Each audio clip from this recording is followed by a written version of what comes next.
vamos a iniciar la grabación, ¿no? Entonces tenemos un poco más de tiempo.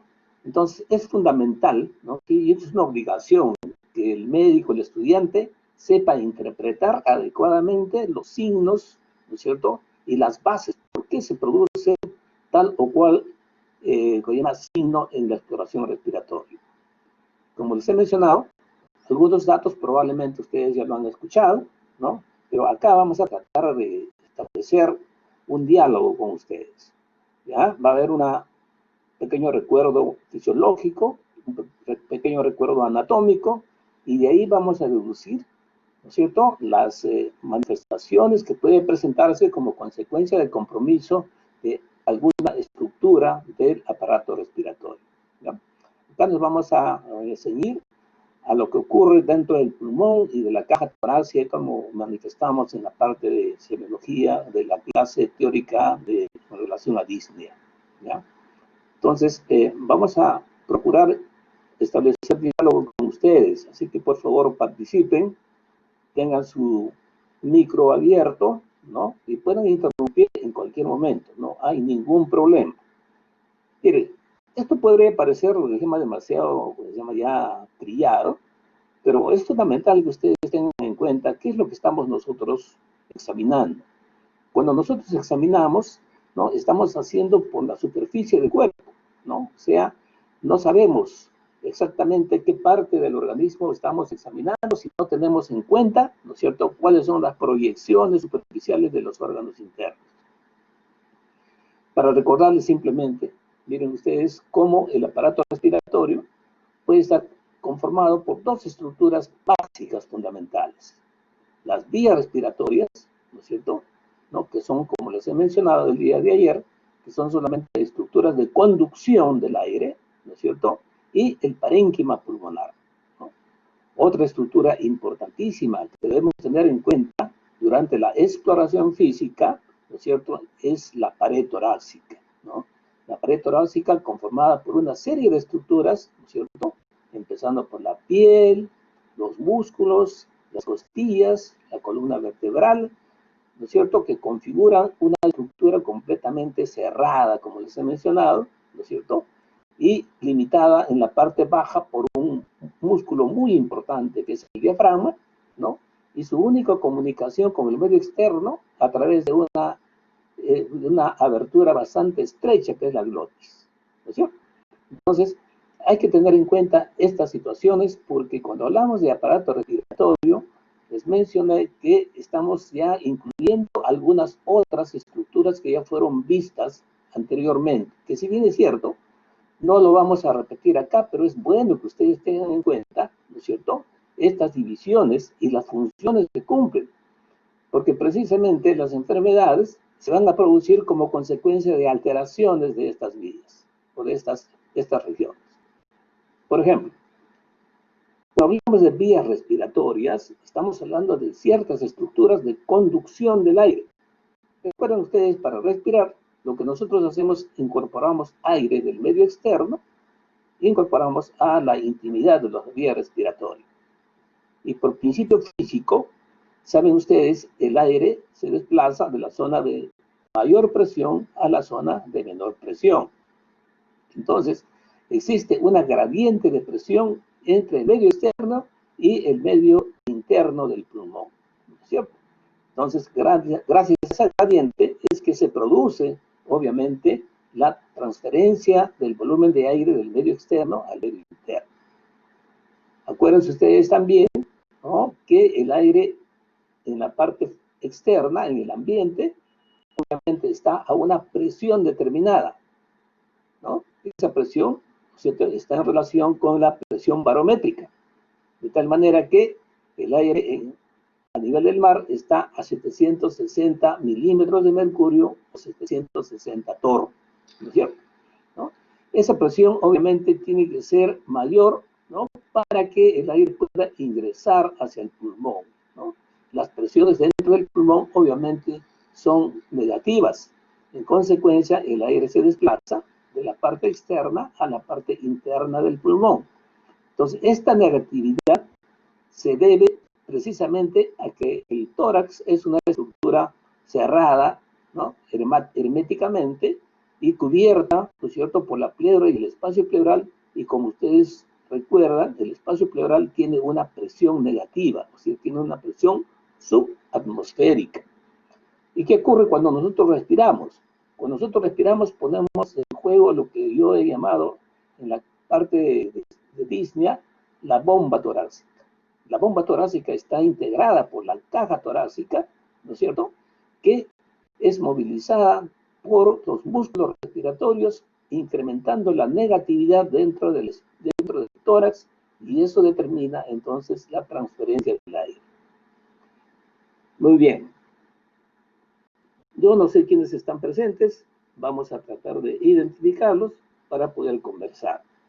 Bueno, vamos a preguntar en orden de llegada, en orden de lista, como está acá. Ya. A ver, Alexandra. Alexandra, ¿me escuchas? Sí, doctor, sí lo escucho. Buenos días. Muy bien.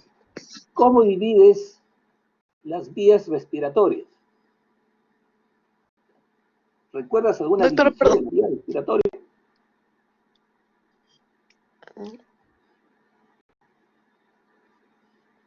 Alexandra, si no recuerdas, por favor dime que no lo recuerdas para poder explicar. No recuerdo, doctor. No recuerdas. Perfecto. Las vías respiratorias, básicamente, las vamos a dividir en vías respiratorias altas y vías respiratorias bajas. Las vías respiratorias altas son todas las estructuras que están por encima de la glotis. Es decir, empiezan en la nariz, en la rinofaringe, en la faringe y, obviamente, hasta la glotis. Esa es la vía respiratoria alta, que ustedes ya han hecho el estudio semiológico en la parte de cabeza y cuello. Recuerden ustedes, ahí hicimos una revisión bastante amplia de la fisiología.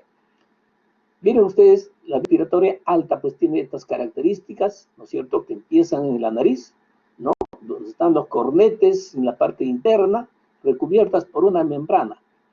¿Recuerdas cuál es la función de estas vías respiratorias altas? ¿Para qué sirve? Aparte de obviamente, de ayudar a la incorporación del aire.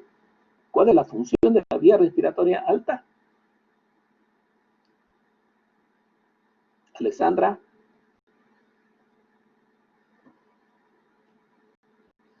Alexandra. Sí, doctor, sí. A ver, dime cuáles son las funciones. Sería, o sea, aparte de poder llevar agua, llevar este aire hacia los órganos. Muy bien. ¿Qué otra cosa tiene? ¿Qué otra función tiene? Que por ahí ya contestaron algunas. A ver, Alison quiere participar. A ver. Doctor, aquí se realizaría también, o sea, aparte de lo que dijo mi compañera, también se podría humidificar el aire para que no sea seco. Y también podría darse aquí o sea, como ingresa el aire hacia los pulmones, se podría realizar el intercambio gaseoso. No, intercambio gaseoso no, hija. Las dos funciones que tú has dicho, perfecto, ¿no? La función es acondicionamiento del aire.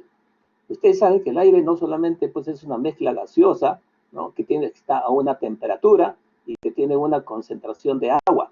Eso es lo que nosotros respiramos, ¿no es cierto? Y es conocido que nuestra atmósfera acá en Lima pues tiene una saturación de agua bastante alta, pero obviamente no suficiente, ¿no es cierto?, según los requerimientos de la vía respiratoria. Entonces, la vía respiratoria alta, entre las funciones que ustedes han mencionado precisamente, primero, es incrementar la temperatura, ¿correcto? Segundo, es humidificar el aire. En tercera instancia, ¿no es cierto?, es la depuración de partículas gruesas. Acuérdense ustedes que el aire atraviesa por una serie de conductos donde están los cornetes tapizados por las mucosas y obviamente con secreción de mucus. Entonces, gran parte de las partículas grandes que nosotros respiramos son detenidas a este nivel. Además, es conocido que también las mucosas secretan inmunoglobulinas, de tal manera que no solamente acondicionan el aire, sino que de alguna manera son barreras para la transferencia y que evitan el pasaje de partículas grandes. Una demostración de esto es, seguramente ustedes lo han visto, cuando ustedes pasan por una avenida bastante congestionada, la avenida Abancay, ¿no es cierto? Al final se van a sonar ustedes la nariz y van a ustedes a expulsar una mucosidad negra, ¿no? Esa es obviamente una expresión de que muchas partículas grandes, ¿no? Debido a esta turbulencia que produce las cornetes cuando el flujo aéreo entra, entonces obviamente se pegan en la mucosidad, ¿no? Las partículas y de esa manera, de alguna manera se está filtrando el aire, ¿no? Entonces el condicionamiento, tanto de humedad, temperatura, retención de partículas, ¿por qué les digo esto? Porque cuando nosotros hablamos de patología del aparato respiratorio, le dijimos que el pulmón enferma cuando fracasan sus mecanismos defensivos, ¿no? Un paciente que tenga una obstrucción nasal por diversas circunstancias va a tener una respiración bucal. Y ustedes hagan ese tipo de ensayo. A ver, ustedes comiencen a obstruir sus fosas nasales y respiren por la boca y van a ver qué es lo que sienten. Se va a producir una sequedad de la mucosa, se va a producir obviamente una alteración de la fisiología, se va a producir inclusive disconfort, molestias y ardor. Eso es lo que ocurre con un paciente que tiene una respiración bucal, ¿no? Y también esto se extiende para hacer ustedes más adelante en terapéutica. Ustedes han visto que los pacientes que necesitan oxígeno se les pone, pues, obviamente un balón conectado con un sistema, pero ese sistema no entra, pues, el oxígeno que sale del balón tal como está, sino que tiene que entrar a un dispositivo, ¿no? Conectado con agua que burbujea, precisamente para humidificar un poco el oxígeno proveniente del balón. ¿Ah? Se dan cuenta entonces que toda esta estructura es importante desde el punto de vista y puede ser el origen, obviamente, de manifestaciones, obviamente, que van a producir daño en el aparato respiratorio. Más aún, yo les he mencionado que algún síntoma tan común y corriente como ocurre con la tos, que puede ser producido por problemas de tipo faríngeo o faringoamigdaliano. Entonces, no necesariamente la tos habla de una patología pulmonar, como estamos haciendo en este capítulo, sino obviamente puede ser motivado, obviamente, por alteraciones de las vías respiratorias altas. Esto es importante. Entonces, por extensión, las vías respiratorias bajas, ¿no? Entonces, ¿qué es lo que pete y nos interesa en este capítulo? Es todas las estructuras que están por debajo de la glotis, ¿no? Estas estructuras, obviamente, tienen una división bastante amplia, una arborización, ¿no es cierto? La glotis se continúa con la tráquea se continúa con los bronquios lobares, ¿no? Los bronquios lobares con los bronquios segmentarios, los bronquios subsegmentarios, y después una arborización de aproximadamente 15 a 19 veces, ¿no es cierto? Y la vía respiratoria termina en el bronquiolo terminal. Esto es importante porque cuando yo les digo de dónde procede el roncante, de dónde procede el subcrepitante, entonces ustedes tienen que tener una idea de qué estructura anatómica lo está generando. Ese es el objetivo de la charla de esta mañana, ¿ya? Entonces, esa es la vía respiratoria. Entonces, la vía respiratoria es una estructura, ¿no? La vía respiratoria baja es una estructura, por supuesto, que se extiende desde la glotis hasta el bronquiolo terminal. Entonces, entre la tráquea y el bronquiolo terminal, la vía respiratoria se ha ramificado aproximadamente entre 17 a 19 veces, ¿no? Otra cosa interesante, que esta vía respiratoria, ¿no? Hasta los bronquiolos subsegmentarios están obviamente cubiertos por una capa externa que es de cartílago. Adelante solamente hay capas musculares, muy importante en la fisiología de la vía respiratoria, ¿no? Ustedes tienen oportunidad de poder, como se llama, observar por una fibroscopía durante la respiración. Van a ver ustedes que cuando el paciente inhala, la vía respiratoria baja, bronquial, ¿no es cierto?, se dilata. Y cuando el paciente expira, ¿no es cierto?, la vía respiratoria baja tiende a disminuir su calibre, ¿no? Esta fisiología es interesante.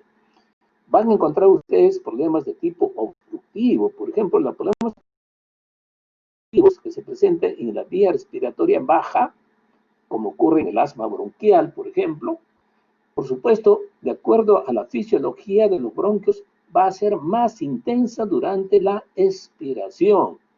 Y si ustedes alguna vez han visto a un paciente asmático con crisis, en crisis asmática, van a ver que estos pacientes tienen más dificultad para expulsar el aire que para inhalar el aire, ¿no es cierto?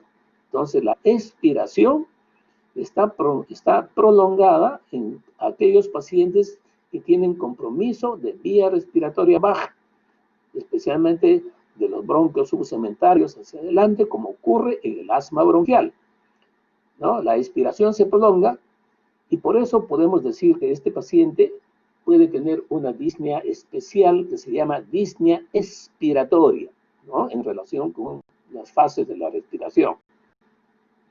Y esta disnea expiratoria, precisamente debido a una disminución y un espacio de la vía respiratoria, pues va a generar un ruido de tonalidad alta, que a veces no se necesita estetoscopio para poder precisar. Es un ruido de tonalidad alta, semejante a un silbido, ¿no? Y por eso se llaman sibilantes. Entonces, ¿se dan cuenta ustedes? El sibilante nos está diciendo que hay obstrucción de la vía respiratoria baja, especialmente de la vía respiratoria de los bronquios subsementarios hacia abajo. Esa es lo que se llama la explicación interesante. Y si ustedes recuerdan, también puede haber obstrucción de la vía respiratoria alta, ¿no? Esto ocurre, por ejemplo, en el edema angioneurótico o en los pacientes que tienen estrechez a nivel de la laringe o de las cuerdas vocales. En esos casos, la dificultad respiratoria no es para la inhalación, sino más bien es para la expiración.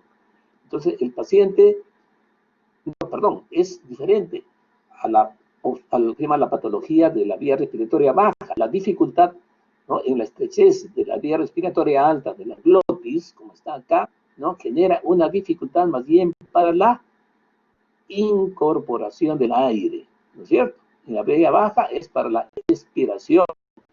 Y ustedes recuerdan, la incorporación del aire por estrechez de la glotis va a generar un ruido, ¿no?, de una calidad semejante al sonido de un cuerno, que se llama cornaje precisamente, o también se llama estridor o cornaje. Entonces, cuando ustedes encuentran un ruido inspiratorio con estridor o cornaje, ustedes están frente a un paciente con estrechez de vía respiratoria alta. Y esto es importante, porque puede presentarse a veces en las situaciones familiares, en unas reuniones, de repente alguien se puede tranquilamente atorar con un alimento no muy bien masticado, entonces el paciente va a hacer una obstrucción de vía respiratoria alta.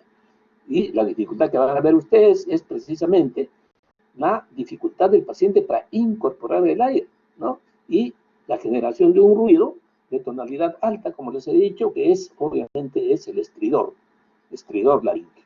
¿Ya? Miren ustedes la importancia que tiene este tipo de situación. Otra importancia que tiene la vía respiratoria, que se ha mencionado, es de que obviamente son estructuras simplemente de conducción, pero una conducción pues con una serie de características que les hemos mencionado. La depuración sigue, ¿no? Yo les dije que un mecanismo defensivo del aparato respiratorio es precisamente, ¿no?, la presencia de un epitelio cilíndrico ciliado. Y las cilias obviamente están en constante movimiento, de tal manera que las secreciones que se presentan en el movimiento ciliar son conducidos hacia los bronquios cada vez más grandes, donde están los receptores para generar la tos. Entonces, obviamente, este mecanismo de tos, que es un mecanismo mecánico asociado al movimiento ciliar y producción de moco, protege la vía respiratoria. Y también les dije a ustedes, si un paciente tiene incapacidad para toser, como por ejemplo el paciente que tiene trastorno del estado de conciencia, o el paciente demasiado débil, o el paciente con lesiones dolorosas del tórax, las secreciones no pueden movilizarse adecuadamente y puede ser obviamente el caldo de cultivo para que los gérmenes proliferen y el paciente pueda hacer infecciones respiratorias, ¿no? Y a veces hacen infecciones respiratorias frecuentes. Acuérdense también que otros procedimientos o otras circunstancias clínicas pueden producir, obviamente, alteraciones de este mecanismo de depuración ciliar, ¿no? En este aspecto, el tabaquismo es fundamental, ya está demostrado. El tabaco produce disminución del movimiento de las cilias. Igual ocurre durante las infecciones virales.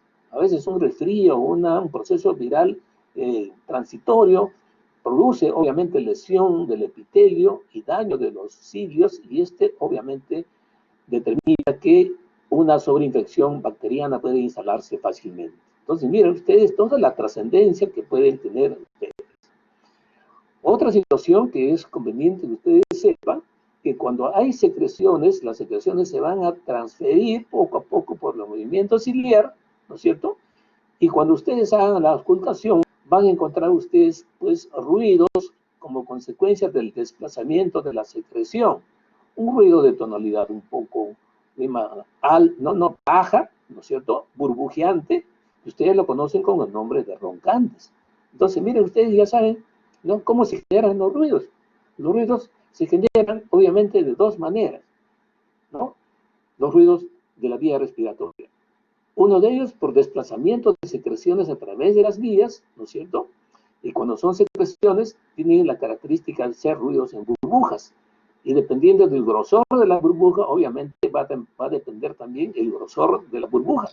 Por eso ustedes seguramente en la parte médica les han dicho ustedes que los roncantes son ruidos de burbujas que pueden ser grandes, medianas o pequeñas, dependiendo de el área de sección transversal del bronquio que se está generando, ¿no es cierto?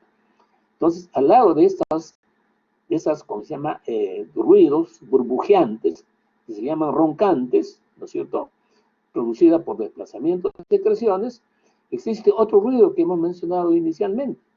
Cuando no hay secreción y más bien hay una disminución de la luz de los bronquios por espasmo bronquial, como ocurre en el asma, entonces este ruido del movimiento del aire produce un ruido de tonalidad alta que tiene el nombre de sibilancia. ¿Ah? Entonces, esa es la procedencia. Entonces, sibilancia en el paciente que tiene problemas bronquial obstructivo bajo, ¿no? Roncante en el paciente que tiene secreciones bronquiales que se desplazan por las vías respiratorias, ¿no?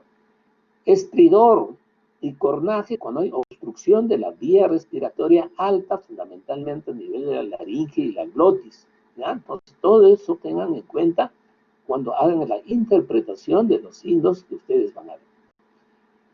Otra situación importante es el parénquima pulmonar. Entonces, ya les dije el día de ayer, el parénquima pulmonar es zona de intercambio gaseoso.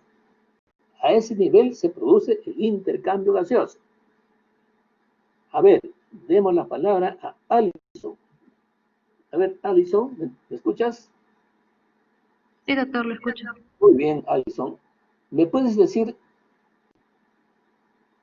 en dónde empieza ya el bronquio, la vía respiratoria, perdón, la vía respiratoria se transforma ya en parénquima? ¿A qué nivel de estructura anatómica, en este caso histológica, que seguramente tú has escuchado y has leído? A nivel del... ¿Me escucha? Te escucho, sí, perfectamente.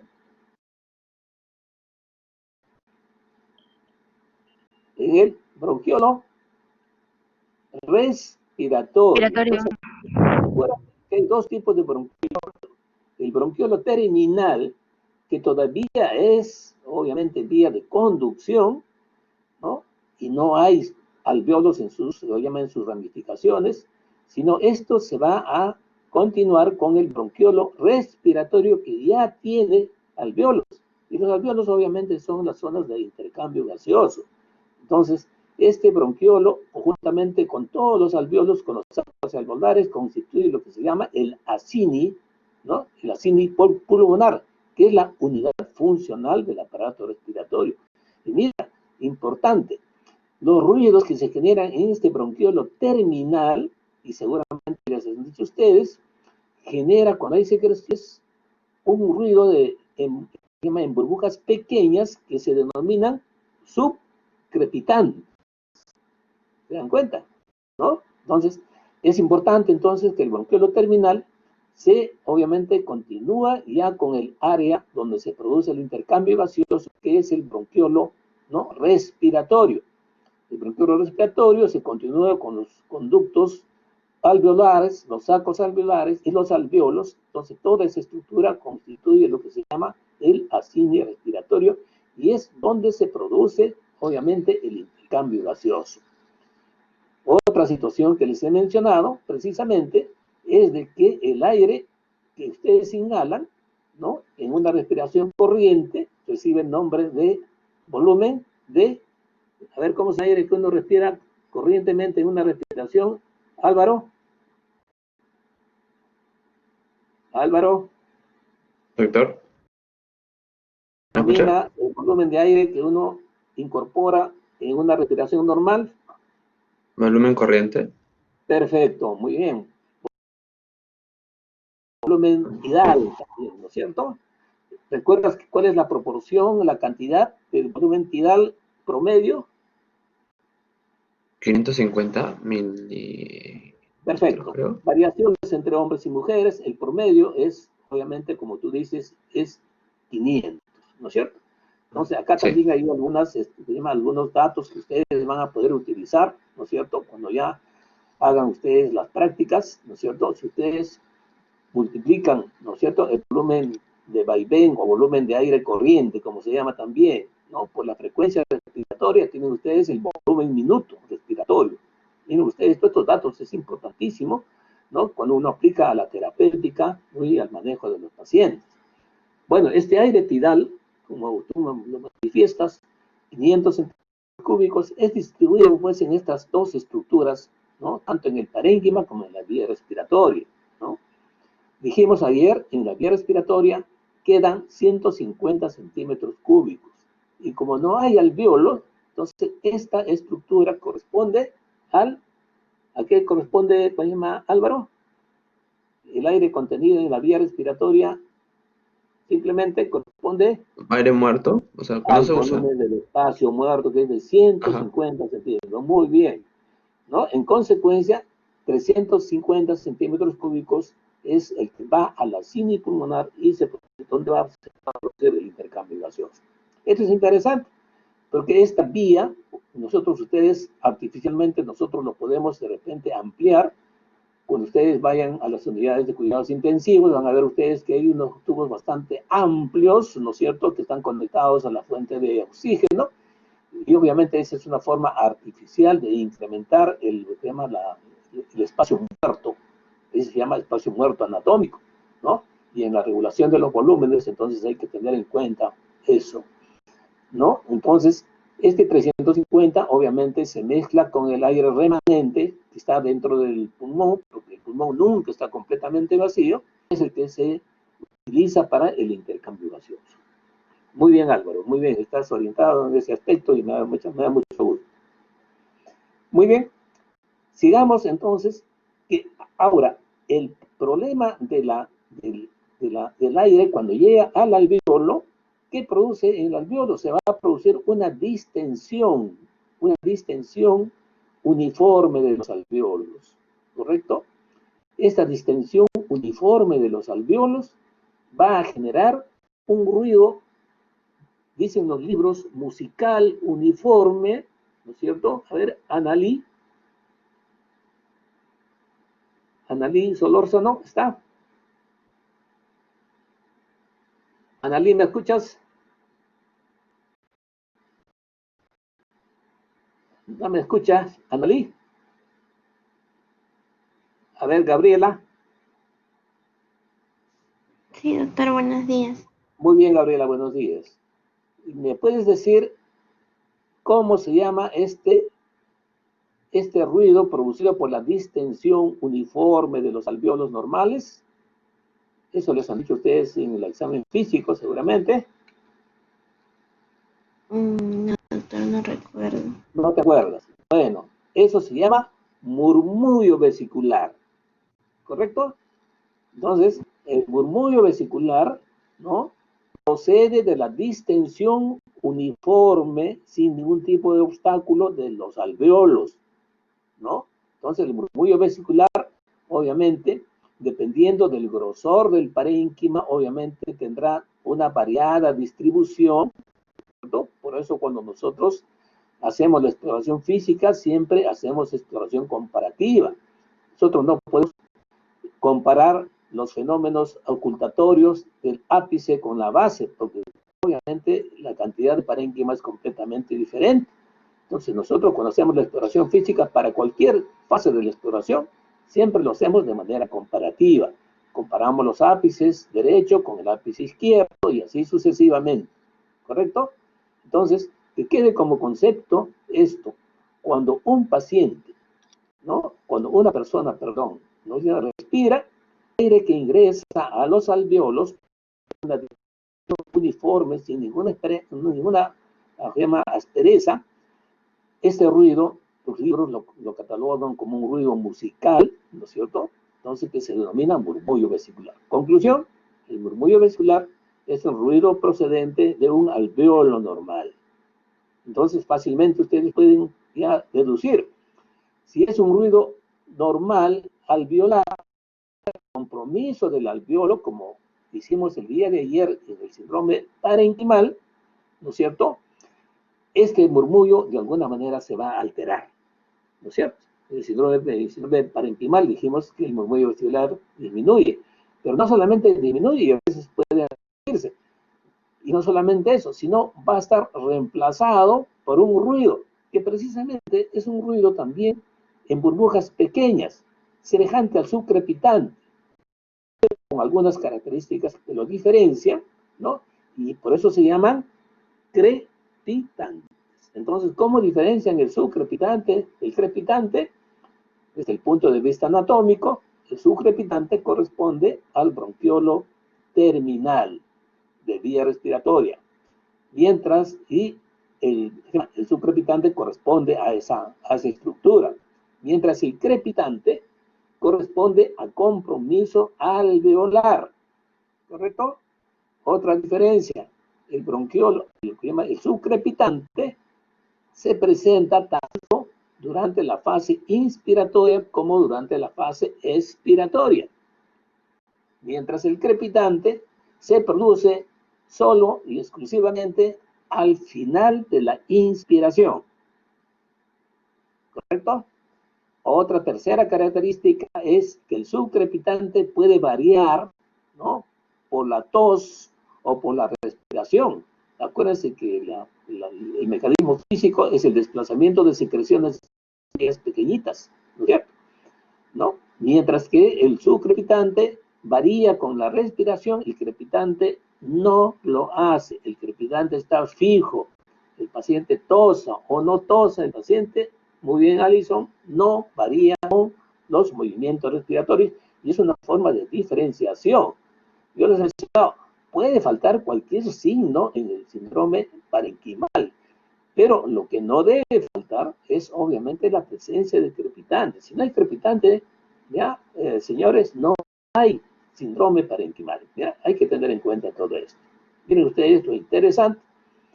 Y no solamente eso, sino también en la ocultación, seguramente les han dicho a ustedes, ¿no es cierto? El flujo de aire va a producir un ruido, ¿no? Cuando ustedes hagan, si tienen su estetoscopio en la mano, me gustaría que pongan el estetoscopio y pongan ustedes el diafragma en el cuello, en la zona de proyección de la tráquea, ¿no es cierto? Y ustedes respiren y van a ver ustedes que el flujo de aire genera un ruido áspero por desplazamiento del aire. Este ruido áspero se llama ruido laringotraqueal. Este ruido laringotraqueal va a irse atenuando en la parte central, ¿no? En la zona de proyección, obviamente, de la tráquea y, obviamente, del hilio pulmonar, donde están saliendo los bronquiotroncos, ¿no? Y en adelante va a producir este ruido, va a producirse una filtración por las diversas estructuras. Acuérdense ustedes que nosotros estamos examinando periféricamente el pulmón, este telescopio está, ¿no es cierto? Entonces, este ruido laringotraqueal se va a alterar por diversas características del parénquima pulmonar que van a originar lo que se llaman los soplos, ¿no? Y un soplo que ayer manifestamos en el paciente que tiene síndrome de condensación, cuando obviamente se densifica el parénquima, este soplo o este ruido laringotraqueal se transforma en un soplo que se llama soplo tubárico, ¿no? Y si esta bronquio, obviamente, entra a una cavidad, como ocurre en las cavernas, obviamente, este ruido laringotraqueal se va a transformar en un ruido, en un soplo profundo en O, que se llama soplo cavernoso, ¿no es cierto? Y si la caverna no es tan gruesa a la pared, como ocurre en las bulas, más bien de paredes bastante delgadas, ¿no es cierto? Este sonido, ¿no? El soplo se transforma en un ruido musical semejante al soplar la boca de una botella, ¿no es cierto? Ese se llama soplo anfórico, ¿no? Y cuando hay derrame pleural, este ruido también se filtra y en la zona del derrame, ¿no es cierto? Especialmente en el límite, este ruido laringotraqueal se transforma en lo que se llama soplo pleural. Miren ustedes, todo lo que deviene simplemente con esta primera transparencia.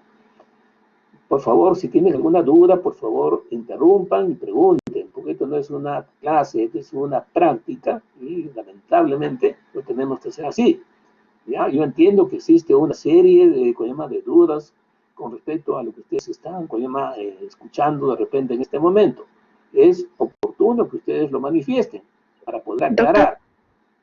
Sí, Doctor, buenos días.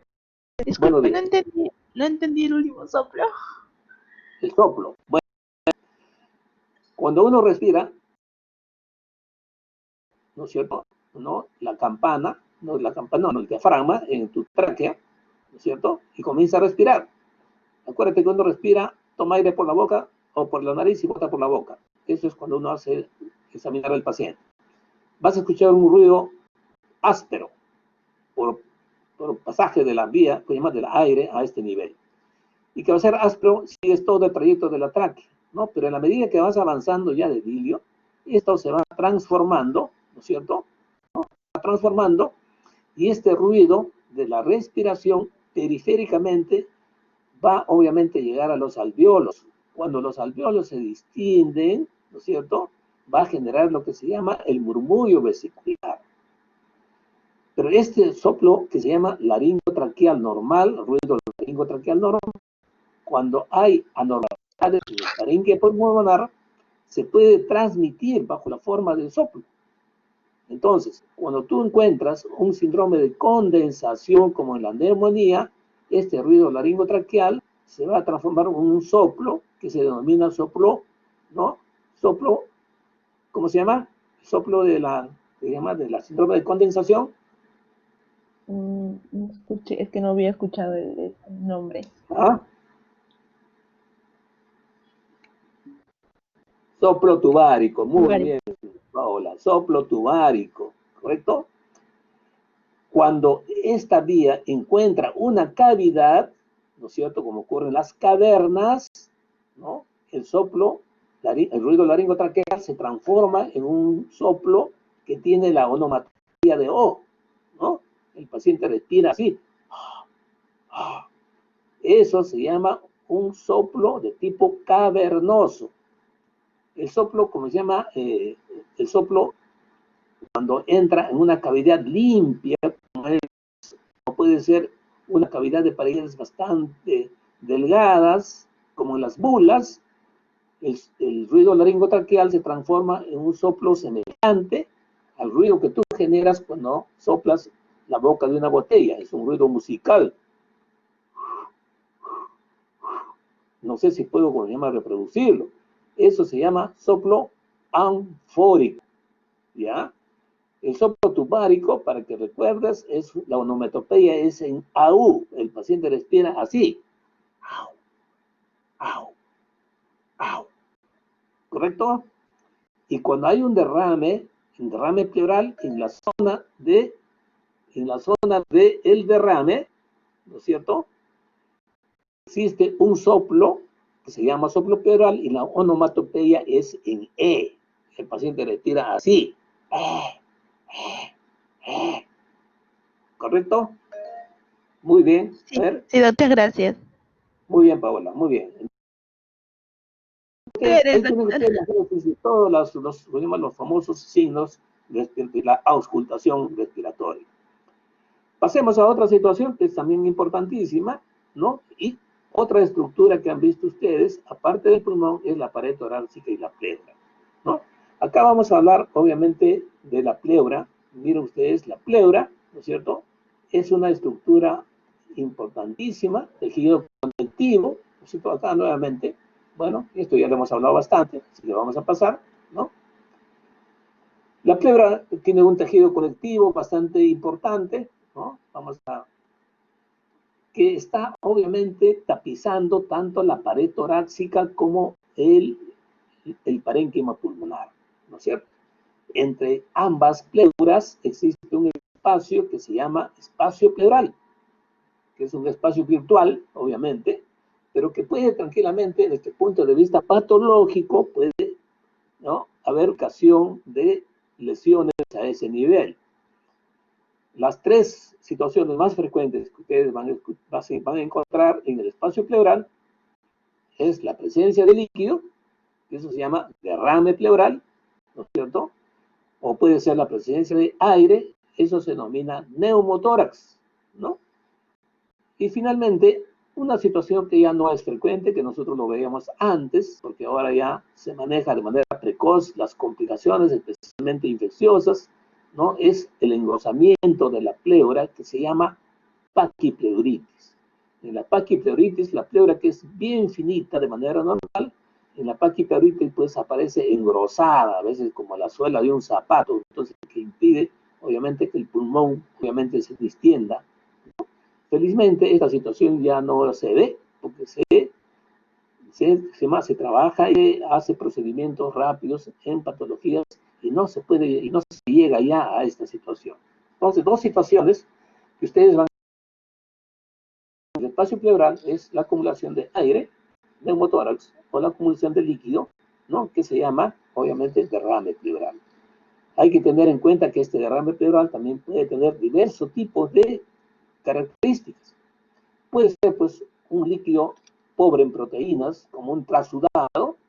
Recuerden ustedes, cuando hablamos nosotros de anasarca, dijimos que el líquido a veces no solamente está en el espacio subcutáneo, sublar subcutáneo, sino también puede ocupar las cavidades, ¿no? En estos casos, obviamente, pues, ¿no?, cuando ocupa el líquido una concentración de proteínas bajas que se llama trasudado, como ocurre en la insuficiencia cardíaca o un síndrome edematoso de cualquier naturaleza, ¿no es cierto? Eso se llama hidrotórax, ¿no?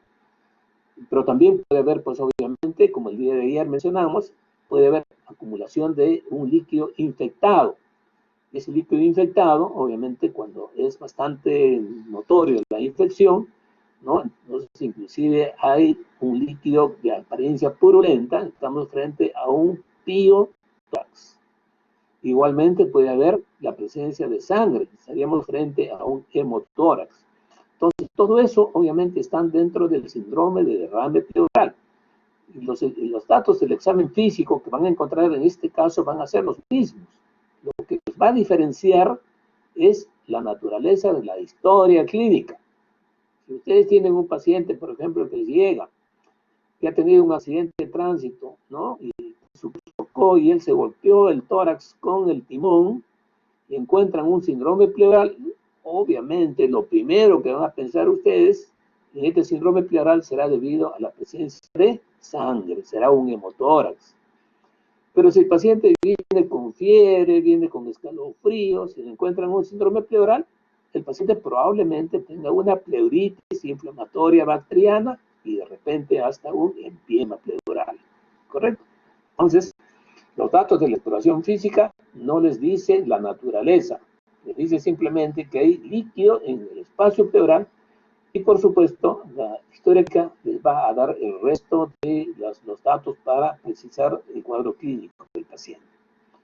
Otra cosa importante que ustedes deben saber, que el espacio pleural tiene una presión negativa, que en condiciones normales, de una respiración normal, es de menos 2 a menos 3. Algunos libros dicen hasta menos 5 en una respiración normal, ¿correcto? Esta presión negativa obviamente se transmite al pulmón y se transmite a bronquios, por eso es que el pulmón obviamente está siempre distendido. El pulmón nunca está completamente colapsado. Entonces, si ustedes tienen una lesión costal, por ejemplo, que lesiona el pulmón, el aire va a escapar del pulmón que está a presión un poco mayor hacia el espacio negativo y, por supuesto, el paciente va a tener un neumotórax. O la otra situación, si ustedes tienen desgracia de tener una herida penetrante, ¿no es cierto?, en el tórax, el aire del medio externo que está a mayor presión va a ingresar hacia el espacio pleural y se va a generar, obviamente, un neumotórax. ¿Correcto? Entonces, eso es lo importante. Cuando nosotros inspiramos, ¿qué hacemos? Incrementamos, mediante el movimiento de la caja torácica y de los músculos, incrementamos la negatividad. En una inspiración profunda, la presión del espacio pleural baja hasta menos 7. Entonces, eso determina entonces, que el flujo de aire, obviamente, entre más rápidamente. Eso ocurre, por ejemplo, de manera fisiológica, en las situaciones en las que ustedes hacen ejercicios, o bien corren, obviamente ustedes comienzan a utilizar sus músculos respiratorios a toda capacidad, e inclusive utilizan los músculos accesorios, y eso es lo que determina pues, una mayor negatividad en el espacio pleural, y por supuesto, pues el ingreso de aire es mucho más fácil. Entonces, esto es importante. La otra situación que ustedes tienen que tener en cuenta es que la pleura visceral, no está solamente recubriendo el pulmón, sino también, ¿no?, entra entre los lóbulos. Esa es la pleura interlobar. Recuerden ustedes que el pulmón derecho tiene 3 lóbulos: superior, medio e inferior. El izquierdo solamente tiene lóbulos. Bueno, en el pulmón derecho, obviamente, las pleuras se reflejan en estas cisuras, en la cisura mayor, en la cisura menor, ¿no? Inclusive a veces a este nivel se puede acumular obviamente líquido, ¿no? A veces un derrame localizado en la cisura y genera pues radiológicamente una imagen semejante a un tumor, ¿no? Y seguramente en radiología le van a decir que es el síndrome del tumor fantasma. Tumor fantasma porque pues, no es un tumor, sino simplemente es acumulación de líquido, ¿no?, encapsulado en esta cisura y que obviamente en los controles posteriores desaparece. Entonces, por eso se llama tumor fantasma. Y no hay que confundir con un tumor real. ¿Correcto? Entonces, y esta pleura tiene estas características, ¿no? Una característica interesante es la pequeña cantidad de secreción que hay en el espacio y permite el desplazamiento, obviamente, de los pulmones, ¿no? La única fijeza de la pleura visceral no es a nivel de los hilios, ¿no es cierto? Ahí está más o menos sostenida. Lo demás es completamente movilizable. A diferencia de la pleura parietal, que está cubriendo, obviamente, el interior de la caja torácica. Está adosada a la caja torácica, ¿no es cierto? Y, obviamente, es la que se desplaza, obviamente, conjuntamente con la acción de la bomba torácica. Un dato interesante es de que la pleura parietal es la única que tiene terminaciones dolorosas. En consecuencia, los dolores de origen pleurítico se deben a irritación de la pleura parietal, no de la pleura visceral. ¿Correcto? Entonces, el dolor pleurítico es producido por irritación de la pleura parietal. Y pleura parietal, obviamente, ustedes lo pueden diferenciar en la pleura, obviamente, que está de la pared, ¿no?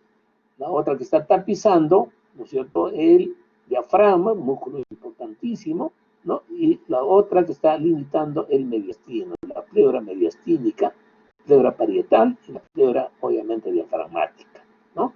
Todos ellos tienen, obviamente, terminaciones dolorosas. Por eso una mediastinitis puede producir dolor. Una inflamación de la base del pulmón que compromete la pleura diafragmática, puede ser un dolor pleurítico a ese nivel. Este es el único dolor que puede producir irradiación hasta el cuello, precisamente por la inervación frénica. Entonces, lo que no ocurre con el dolor que se produce por irritación de la pleura parietal, que por definición, ya le hemos dicho a ustedes que el dolor es localizado, en punta de costado, o empuñalada, como dice la gente. Entonces, esa es la situación, ¿no? Entonces, ya han comprendido definitivamente. Y miren ustedes, la otra situación, que cuando ustedes tienen derrame o tienen líquido en el espacio pleural o tienen aire, obviamente los fenómenos auscultatorios van a estar separados del que llama del estetoscopio, del explorador, y en consecuencia va a haber una serie de variaciones de estos ruidos que hemos mencionado, ¿no es cierto? Y que forman parte del síndrome pleural, que seguramente les van a decir en algún momento. Esto ya mencionamos, la vía respiratoria, y pasamos rápidamente, ¿no es cierto?, al parénquima, a la zona de intercambio, ¿cierto?, interesante, ¿no?, en una estructura anatómica, ¿no es cierto?, muy delgada, conformada por un epitelio. Acuérdense ustedes, dos tipos de células, ¿no?, el neumocito tipo 1, que prácticamente es el 90% de los neumocitos que constituyen la pared del tema del alveolo, ¿no es cierto?, y el neumocito tipo 2, ¿no?, que solamente es una porción menor y está encargada precisamente de la síntesis del surfactante pulmonar. Acuérdense, el surfactante pulmonar se sintetiza en el neumocito tipo 2. Otra función del neumocito tipo 2 es, obviamente, es reemplazar los neumocitos tipo 1 lesionados, ¿no? Van a ver ustedes que las neumonías, obviamente, después de pasar la neumonía, el pulmón se reconstituye íntegramente, ¿no? Entonces, eso es función del neumocito tipo 2, que puede reparar y puede tranquilamente transformarse en neumocito tipo 1. Correcto, pero también, por supuesto, al lado del neumocito tipo 1, tipo 2, existen otra serie de células, inclusive existen macrófagos alveolares, etcétera, ¿no? El endotelio es fundamental, la célula endotelial, ¿no?, que está reposando en una célula, en una membrana basal, y también, lógicamente, existe el intersticio, pero el intersticio es completamente delgadito, ¿no es cierto?, ¿no? Entonces, obviamente, esta pared se llama, obviamente, membrana alveolo capilar, porque está en contacto con la circulación, ¿no es cierto?, que está llegando de los capilares pulmonares, que se produzca el intercambio gaseoso. Acá tienen ustedes la proporción, ¿no? 40% de neumocitos tipo 1, ¿no es cierto?, acá un poco más de lo que dije, 60% de neumocitos tipo 2, ¿no es cierto?, de los cuales el 95%, ¿no es cierto?, corresponde, ¿no es cierto?, a los sacos alveolares, ¿no?, los macrófagos alveolares y las otras células del tejido conectivo. Acá, obviamente, van a ver ustedes, yo creo que el compromiso del alveolo es bastante fácil de comprender, pero también van a ver ustedes que el intersticio en algunas circunstancias se compromete. Este intersticio comienza a proliferar y estamos frente a las llamadas fibrosis intersticiales pulmonares, que son un sinnúmero de enfermedades que pueden producir fibrosis pulmonar, ¿correcto? Entonces, en esos casos, obviamente, hay crecimiento del tejido conectivo, ¿no?, intersticial, que de alguna manera, pues, interfiere con la función del alveolo, inclusive lo circunscribe al alveolo y va a generar algunas manifestaciones en la exploración física y en la fisiología respiratoria. Acá la pared torácica, nuevamente ya les he mencionado, acá solamente para mencionar un cuadro importante. El efecto o la acción de los músculos determina la diferencia o el incremento de los diámetros del pulmón. Cuando hablamos de los diámetros del pulmón, hablamos de los diámetros transverso, ¿no?, longitudinal y anteroposterior. Entonces, interesante, los músculos producen incremento de estos diámetros. Los músculos respiratorios intercostales, ¿no?, aumentan el diámetro anteroposterior y transverso, ¿no?, mientras que la contracción diafragmática es interesante. Miren ustedes, la contracción diafragmática, cuando el diafragma está relajado, está con una curvatura bastante pronunciada, ¿no? ¿no? Acuérdense ustedes que siendo negativa el tórax, ¿no es cierto? Es el tórax, el diafragma es empujado hacia el tórax precisamente por la presión positiva de las vísceras abdominales, ¿no? Entonces la posición de reposo del diafragma es curvado hacia el tórax. Entonces cuando el paciente respira, la contracción diafragmática obviamente se desplaza, se hace plana y comprime las vísceras y aumenta el diámetro vertical. Importante esta función porque la actividad diafragmática es responsable del 60% de la ventilación. Esto obviamente determina movimiento de aire. Entonces, los pacientes que tienen disfunción diafragmática, que tienen parálisis diafragmáticas, van a tener un perjuicio tremendo en la ventilación. Y seguramente les han dicho, va a haber un fenómeno que ustedes pueden tranquilamente observar en la inspección dinámica del tórax. Un paciente que tiene fatiga diafragmática o que tiene parálisis diafragmática, cuando ustedes observan el epigastrio, ¿no? En lugar de protruirse como es normal, con la contracción diafragmática, ¿no?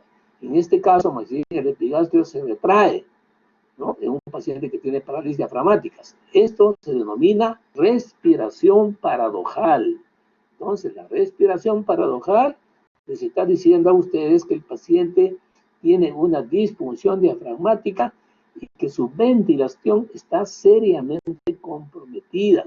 Este paciente obviamente está pidiendo a gritos que lo vean y probablemente lo tengan que intubar y someter de repente a una ventilación mecánica porque no está ventilando adecuadamente.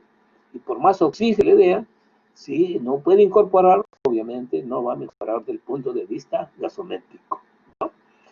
Otra función que van a ver ustedes, ¿no? En el examen físico, producto de los músculos respiratorios, ¿no? Accesorios que se ponen en función cuando hay dificultad respiratoria, van a generar lo que se llama las retracciones intercostales o los tirajes. El tiraje no es otra cosa más que la traducción de la negatividad intensa del espacio pleural por efecto de los músculos respiratorios accesorios, ¿no es cierto? Entonces acá tienen la manifestación o la explicación del tiraje. Este es el pleural que ya les he mencionado, no vamos a decir, acá están toda la fisiología que ya les dije a ustedes. Hay que tener en cuenta pues la distribución y simplemente recuerden ustedes que la actividad dolorosa depende obviamente de irritación, obviamente de la pleura parietal, y que la única irradiación que puede presentarse es cuando se compromete la pleura diafragmática y el dolor puede irradiarse hacia el cuello. Pero el dolor clásico en punta de costado de la pleura parietal no es irradiado, es un dolor de tipo fijo. Bien. Otra cosa que es interesante es, obviamente, ver la proyección superficial del órgano que nosotros estamos explorando.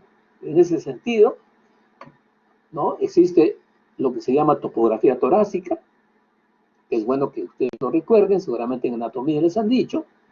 Podemos por lo menos dividir groseramente el pulmón en un tercio superior, en un tercio medio y un tercio inferior, ¿no es cierto? ¿No? El tercio superior que correspondería a las zonas apicales, el tercio medio que correspondería a las zonas obviamente intermedias, ¿no? Del cuerpo, ¿no? Del tema del pulmón, y la parte inferior que corresponde obviamente a las estructuras basales del pulmón, ¿no? Entonces, groseramente, esto pueden ustedes tranquilamente, y con ustedes referencia tanto anamnésica como en el examen físico, es conveniente que ustedes refieran a esto. No basta decir que el paciente tiene, obviamente, tiene dolor en el tórax. ¿En qué parte del tórax? ¿No? En el lado derecho. ¿En qué parte del lado derecho? En la parte alta, en la parte baja. Igualmente, cuando ustedes escuchan, el paciente tiene crepitantes. ¿En qué parte tiene crepitantes? En el pulmón derecho. ¿En qué parte del pulmón derecho? ¿En la parte superior? ¿En la parte inferior? Ya les dije el día de ayer. Tienen que delimitar, tienen que ver más o menos la extensión y examinar al paciente tanto pues, por la cara anterior, la cara posterior y la cara lateral, ¿no? Esto yo creo que se puede entender un poco más y puede ser manifestado de manera un poco más,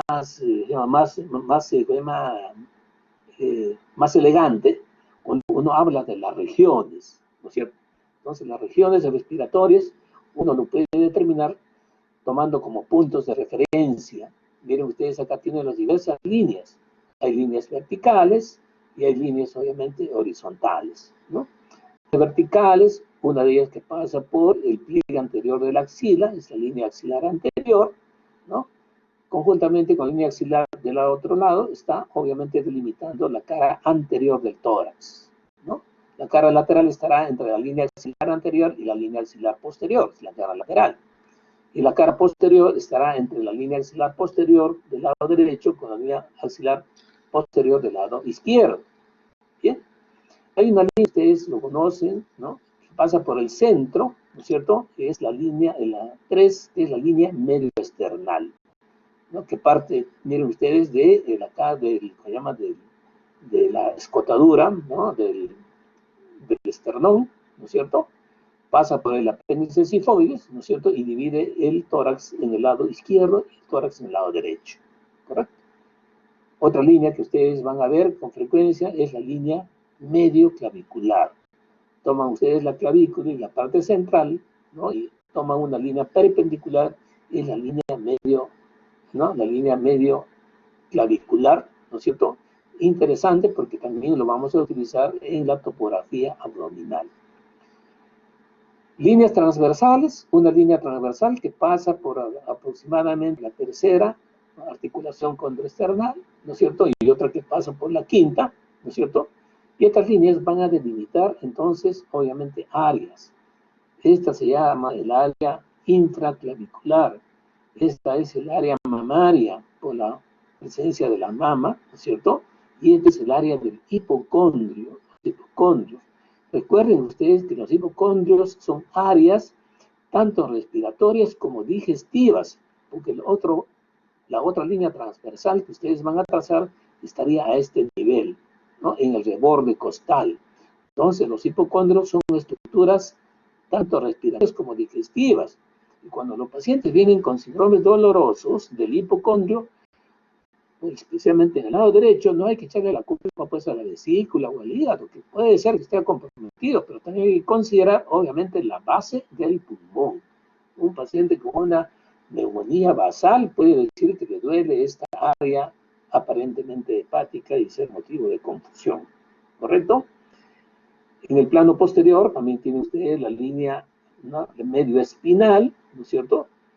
Otra línea, ¿no es cierto?, transversal que pasa por la espina de la escápula, otra por el ángulo de la escápula y otra que pasa por la doceava dorsal, ¿no es cierto?, la doceava vértebra dorsal y la línea basal de Morecoa, ¿no es cierto? Entonces, esto es importante porque cuando ustedes examinan, obviamente tienen que examinar hasta este nivel, ¿no? Entonces, no pueden ser más abajo porque ya más abajo estaría el riñón, ¿no? Entonces, si ustedes se ocultan, digo, pues acá no escucho nada, bueno, están escuchando que ustedes una zona que no corresponde y que ya definitivamente ha abandonado el tórax, ¿correcto? Esta también divide las áreas en área supraespinosa o área acá escapular, ¿no es cierto? Y hoy área basal o subescapular. Muy bien, vamos a seguir y vamos a terminar más adelante, ¿no?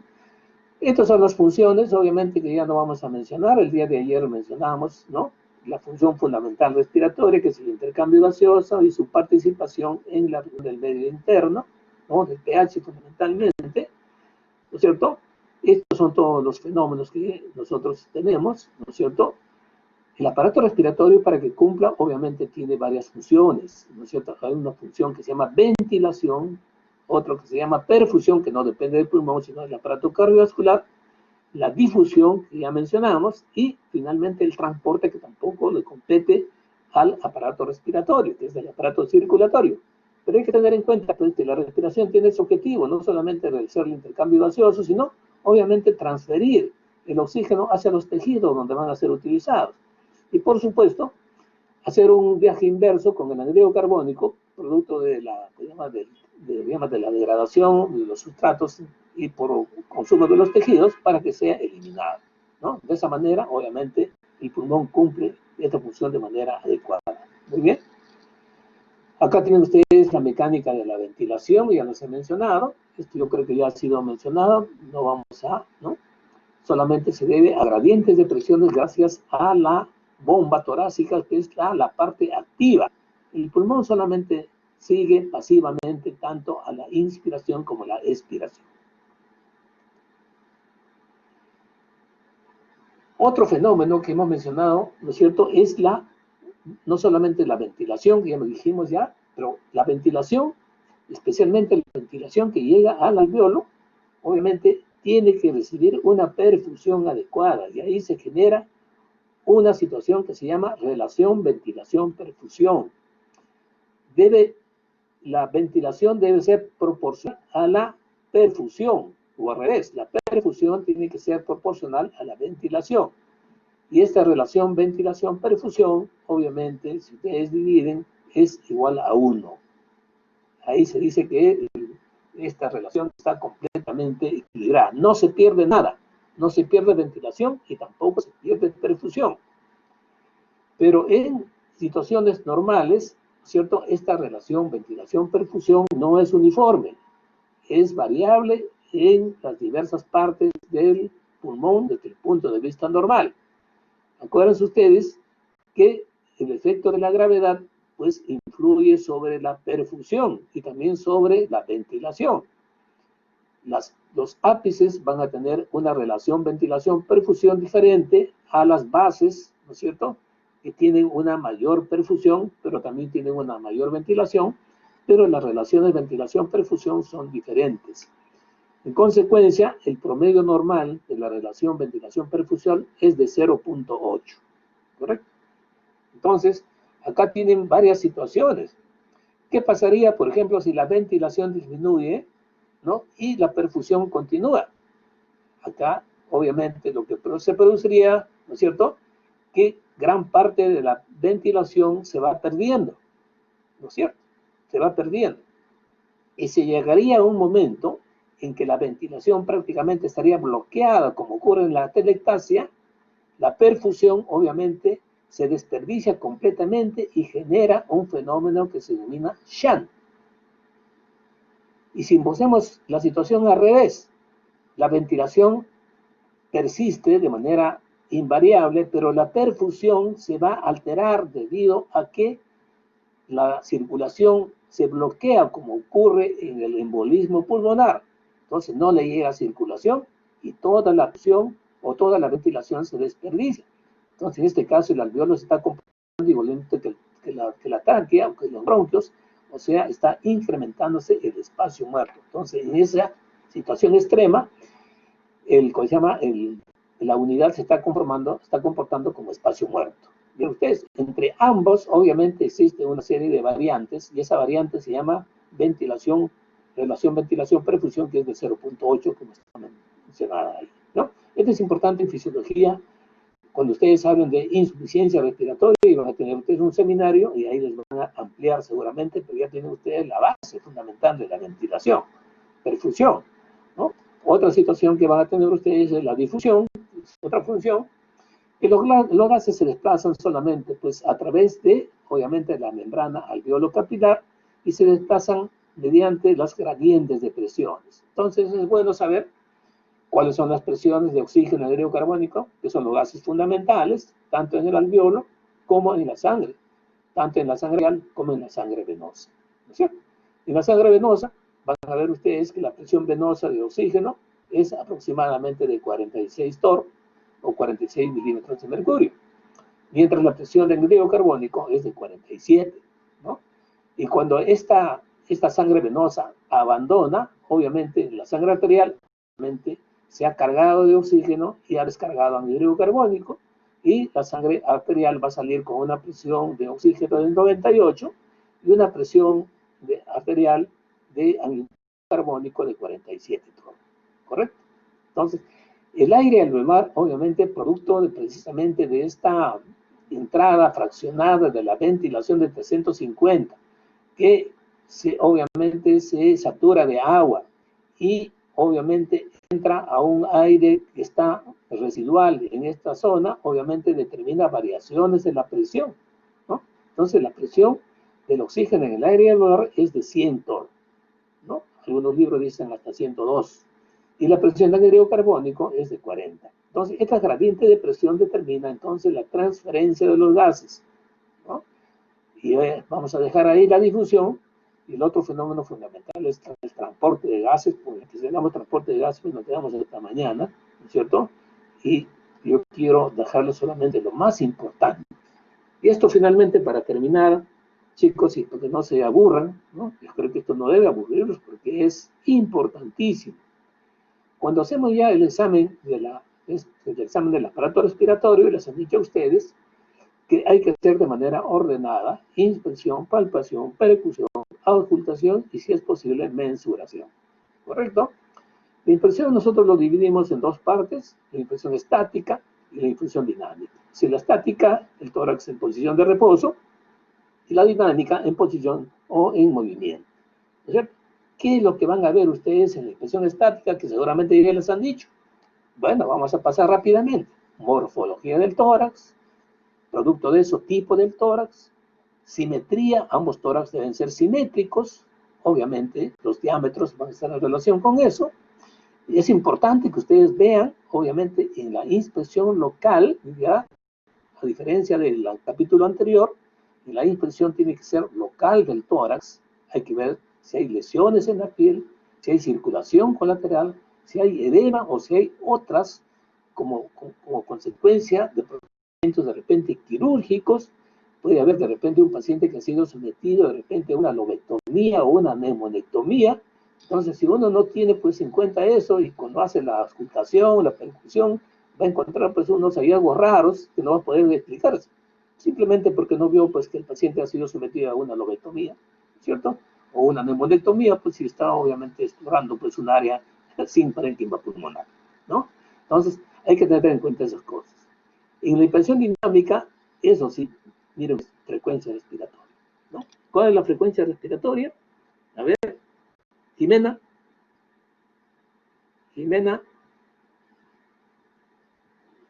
Huerta, ¿me escuchas? Jimena, ¿qué te han dicho de la frecuencia respiratoria normal? De 16 a 20. Ya, un poquito más abajo, ¿ya? De 12 a 18, de 12 a 20, ¿correcto? Muy bien, Ok. muy bien, Alison. Entonces, eso es importante. Si tú tienes una frecuencia de 24, ¿qué tiene el paciente semiológicamente? Tiene una taquipnea. Perfecto. Y si tiene 10, Una bradipnea. perfecto, muy bien. Esa terminología tienen que manejarla porque, por supuesto, muchas veces en la transmisión, se llama información médica, nosotros utilizamos esos términos, ¿no es cierto? ¿No? Entonces, esa es la situación. Mira, la frecuencia respiratoria, por supuesto, ¿no? Hay que contarla. La técnica para contar, obviamente, ya les han dicho a ustedes que hay que distraer al paciente mientras se está contando la frecuencia, se llama de pulso, ¿no es cierto? Con el rabillo del ojo hay que estar viendo la respiración, porque el paciente cuando ve que le están contando la respiración, pues automáticamente incrementa su respiración, ¿no? La otra que van a ver ustedes es la simetría de movimiento, ¿no? Acá el tórax se está respirando, entonces ambos hemitórax deben moverse de manera simétrica. Si un hemitórax no se mueve adecuadamente, algo está pasando, ¿no es cierto? Entonces, acá vimos en la parte estática, ya vimos que el tórax asimétrico. Un tórax asimétrico, por ejemplo, el lado derecho puede estar de repente más abombado que el lado izquierdo. Eso puede ocurrir, por ejemplo, en un paciente que tiene un neumotórax o puede ocurrir en un derrame, ¿no? Pero esta asimetría puede deberse también a una retracción del pulmón contrario. Entonces, si un paciente tiene una retracción del hemitórax izquierdo, ¿no es cierto? Eso puede deberse más bien a una atelectasia, ¿no? Entonces, esto obviamente se va a ir esclareciendo en la medida que uno va juntando datos en exploración física, ¿no? Entonces, en la simetría de movimientos, ustedes vean si ese hemitórax se moviliza adecuadamente. Un paciente que tiene un derrame en el lado derecho, con un hemitórax abombado durante la respiración, ese hemitórax abombado no se va a movilizar adecuadamente. Entonces, el otro lado, que aparentemente sería una retracción, es el que se va a movilizar, ¿correcto? ¿No? Y pasamos a otra, que es el tipo respiratorio, ¿no es cierto? Karina Narváez. Karina, Sí, doctor. ¿qué sabes con tipo respiratorio? ¿Qué concepto tienes de tipo respiratorio?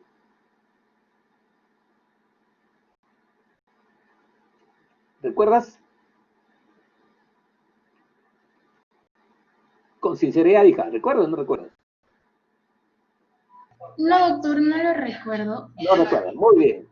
Karina, cuando tú respiras, movilizas una, perfecto. Gabriela dijo algunas, muy bien. Es la parte del tórax que uno moviliza con la respiración y desde ese punto de vista hay dos patrones fundamentales, muy bien. Hay un patrón torácico superior que es característico del sexo femenino, las chicas respiran para arriba, ¿no es cierto? Hay otra del costal inferior, ¿no es cierto?, que es característico de la respiración masculina, ¿no? Y la respiración abdominal, que son de los niños. Tengan un niñito que respira, ¿no es cierto? Van a ver ustedes cómo la barriguita. Entonces, acá no hay mayor diferencia, ¿no es cierto?, o mayor de repente importancia, excepto en el paciente, obviamente en el varón. El varón tiene un patrón respiratorio inferior. Si tiene patología dolorosa abdominal, como ocurre en la peritonitis o en las inflamaciones peritoneales, el paciente va a inmovilizar de manera involuntaria, ¿no?, el movimiento diafragmático y en consecuencia su respiratorio se transforma en, ¿no?, en torácico superior, ¿no? Esa sería la utilidad, ¿no?, del patrón respiratorio, ¿no?, o del tipo respiratorio. Paola Atagua, ¿escuchas? Sí, doctor. Muy bien, Paola. ¿Qué concepto tienes de patrón respiratorio?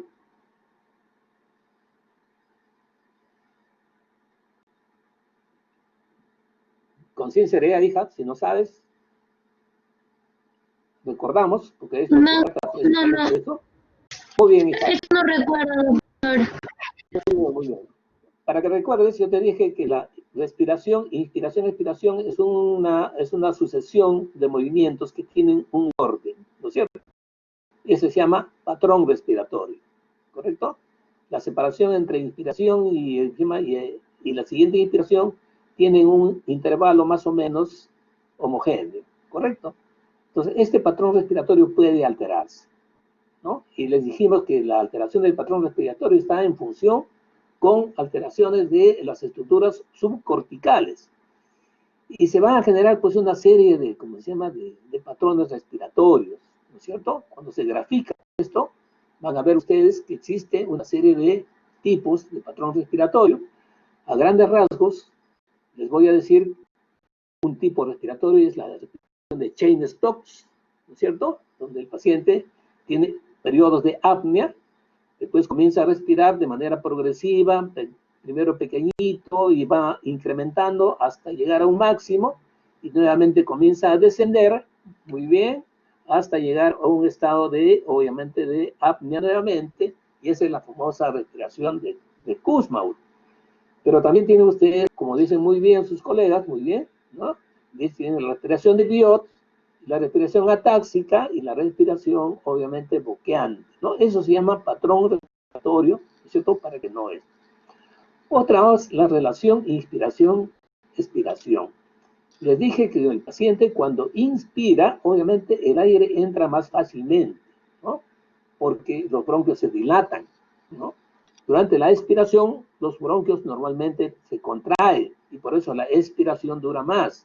Entonces, si nosotros consideramos todo el ciclo respiratorio como 5, ¿no es cierto?, a la inspiración le corresponde 2 y a la expiración le correspondería 3, ¿no? Y también les dije en la parte inicial, cuando hay problemas de tipo obstructivo, ¿no es cierto?, de la vía respiratoria baja, la expiración va a estar prolongada. Entonces, un elemento que pueden ver en la patología bronquial obstructiva es precisamente la falla de la relación inspiración-expiración con mayor, ¿no?, duración de la expiración.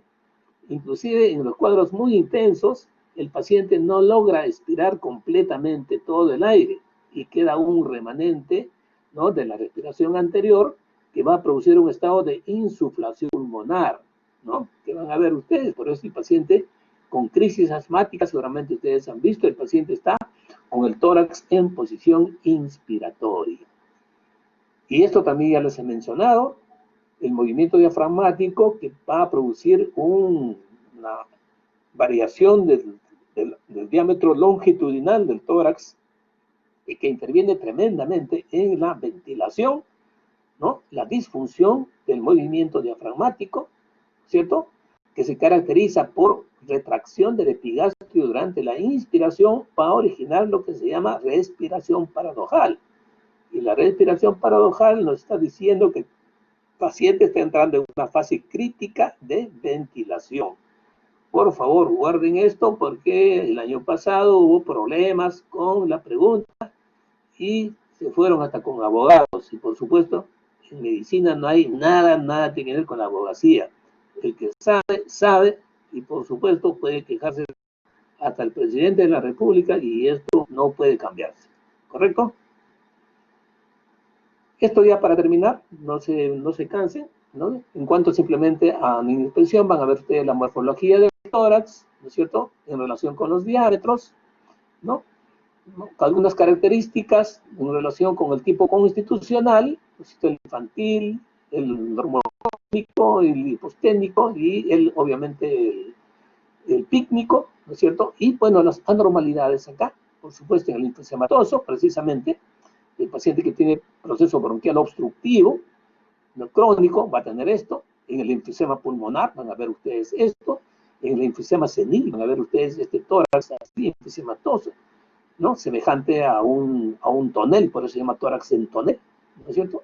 Esto obviamente es debido a una fibrosis o este tórax acá obviamente está retraído, de repente hay una fibrosis pulmonar, etcétera, que está produciendo de manera asimétrica el tórax, ¿no?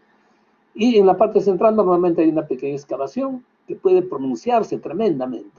Produce el llamado tórax acanalado o pectus excavatum que tienen ustedes acá en el lado derecho. Miren ustedes. Esto, si bien es cierto, pues cuando es muy pronunciado, puede alterar la mecánica respiratoria. De repente en condiciones basales no, pero cuando hace actividad física probablemente no va a tener el rendimiento que tendría una persona que no tenga esto. Un tórax contrario a esto, ¿no?, que se manifiesta acá, pero acá todavía la excavación acá más bien desaparece, es más puntiagudo, como si fuera como el pecho de una paloma, ¿sí? Por eso se llama pectus carinatum, ¿no es cierto?, o pecho de paloma, ¿correcto? Otro tipo de tórax, precisamente acá el tórax en tonel del paciente enfisematoso senil, ¿no es cierto? Y por supuesto también alteraciones por, obviamente, modificaciones severas de la columna. Acuérdense ustedes que tienen una desventaja mecánica para la respiración, ¿no? Entonces, esa es la situación de los pacientes desde el punto de vista de la morfología del tórax y su repercusión en la mecánica respiratoria. Otros datos que pueden ustedes encontrar, y esto es interesante que lo fijen ustedes, ¿cierto? En la inspección del tórax, obviamente, hay algunos signos interesantes. Un edema, que ustedes ya han realizado edema, cuando está localizado en la parte alta del tórax, ¿no?, y la cara y cuello, origina pues un edema localizado que se llama edema en esclavina. Interesante porque el edema en esclavina es parte del síndrome de compromiso de la vena cava superior. Y muchas veces está acompañado de circulación colateral, que se ve acá un poco, ¿no es cierto?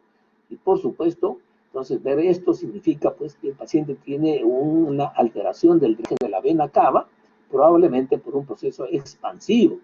¿Ya? Es un signo importantísimo del síndrome de vena cava superior. ¿Ya? Tengan en cuenta entonces el edema en esclavina, ¿no?, y obviamente la circulación colateral. Muy bien, chicas, obviamente es extensísimo, ¿no? Espero que tengamos otra oportunidad de conversar, ¿no? Por ahora yo creo que podemos tranquilamente dejarlo ahí. Si tienen alguna pregunta, encantado, ¿no es cierto? Me da gusto que estén las 22 personas ahí presentes, ¿no? Cualquier tipo de pregunta, encantado de resolver. Si no Doctor, tienen una ninguna, yo... consulta. Sí, hija. Sí, doctor, con lo que mencionó sobre los hombres que cambiaban su tipo respiratorio cuando tenían peritonitis, ¿y veo algún caso o alguna enfermedad, una patología en las mujeres cuando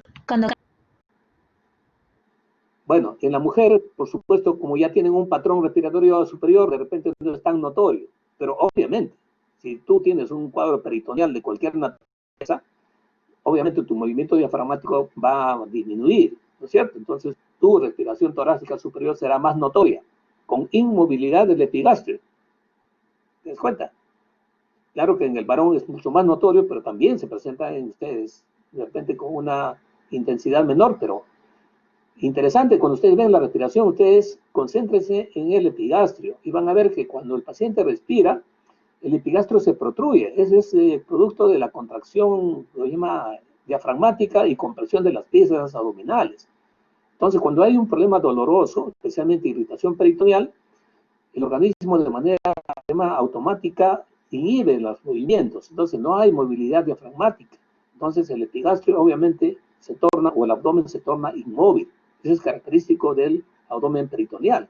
Eso lo van a ver ustedes en semiología gastroenterológica. ¿Alguna otra pregunta? Doctor, Sí, Álvaro. los problemas que que mencionó sobre la pleura, en el engrosamiento de pleura, la paquipleuritis, ¿se puede decir que las pleuras se fusionan? ¿O es diferente? Claro. La paquipleuritis, el término es paquigrueso, ¿no?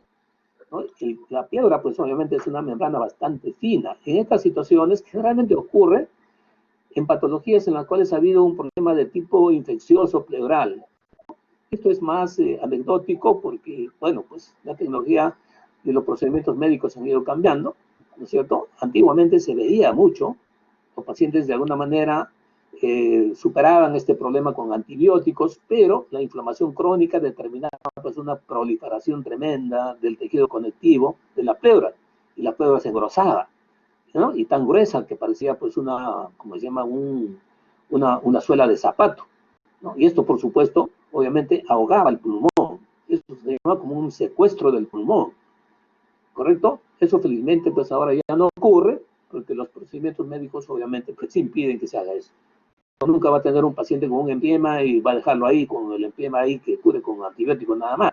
No, de inmediato obviamente hace un procedimiento que se llama toracocentesis o toracotomía abierta y obviamente rápidamente, pero de todas maneras, esta proliferación fibrosa no solamente va a comprometer la pleura visceral, sino también obviamente puede adosarse a la pleura parietal, por supuesto que sí. Doctor, ¿este problema puede generar tirajes pulmonares? El pulmón prácticamente está fijo, no van a encontrar ese tórax, va a estar prácticamente va a estar inmóvil, no se va a movilizar. Ah, no se va a poder distender, o sea, pero sí se va a poder contraer. Claro, no se va a poder contraer porque precisamente esta coraza prácticamente está, el pulmón está prácticamente secuestrado ahí. Y una práctica quirúrgica precisamente era entrar lo que se llama decorticación. Uno abre el pulmón y trata de sacar toda esa capa. Y cuando uno ve, pues obviamente uno dice cómo este paciente puede estar viviendo, ¿no? Se encuentra pues una capa bastante gruesa, ¿no es cierto? Que por supuesto pues moviliza el pulmón, ¿no? Felizmente ya no es frecuente, entonces esto es prácticamente casi será anecdótico para ustedes. Pero existe la posibilidad y van a encontrar en los libros el término de pleuritis. ¿Alguna otra más? Disculpe que le pregunto con los tirajes pulmonares. El tiraje pulmonar se produce precisamente, primeramente, por un incremento de la negatividad del espacio pleural. Y eso se debe a un incremento de la actividad muscular, tanto de los músculos respiratorios como los accesorios. Ya te dije que durante una inspiración normal, la presión baja dentro del espacio pleural a -7. Una respiración laboriosa, cuando el paciente está disneico, esta presión obviamente se incrementa muchísimo más. Y como el pulmón no sigue a esta expansión, lo que hace, retrae los espacios intercostales. Ese es el mecanismo del tiraje intercostal. El tiraje intercostal solamente te está diciendo que la dinámica respiratoria está tremendamente incrementada. Y esa negatividad se transmite, ¿no es cierto?, a los espacios intercostales, a la zona subclavicular, y esas zonas obviamente se retraen, ¿no? Se retraen, entonces, para la negatividad del espacio pleural. Eso se llama tirajes. Muy bien, ¿alguna otra pregunta? Álvaro, no sé si está contestada tu duda. Sí, doctor, gracias. Perfecto. ¿Alguna otra pregunta más? Muy bien, chicos. Muy bien. Me da gusto que estén todos presentes, ¿no? Creo que esto ha servido bastante para poder, como se llama, precisar la que llama la interpretación de los datos de exploración física. Ya más adelante ya presentaremos ya cuadros de historia clínica para poder discutir. Muy bien. Gracias.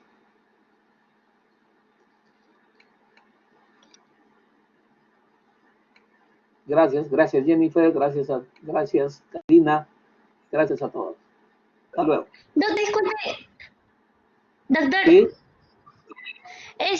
quería saber por el tema de las PPTs. Nos habíamos olvidado para comunicarle que por favor las cuelgue o que la pase la delegada para que ella le pase la promoción, por favor. ¿Cuál de ellas? De las teorías, doctor. Las teorías le he pasado, me han pedido ¿cómo se llama? El delegado. He pasado las teorías al delegado. Ah, ya, doctor, muchas gracias. Ya, ok. No, si hay alguna duda, de repente para alguno de ustedes, no hay ningún problema. Me dan su dirección electrónica, yo les puedo pasar la teoría.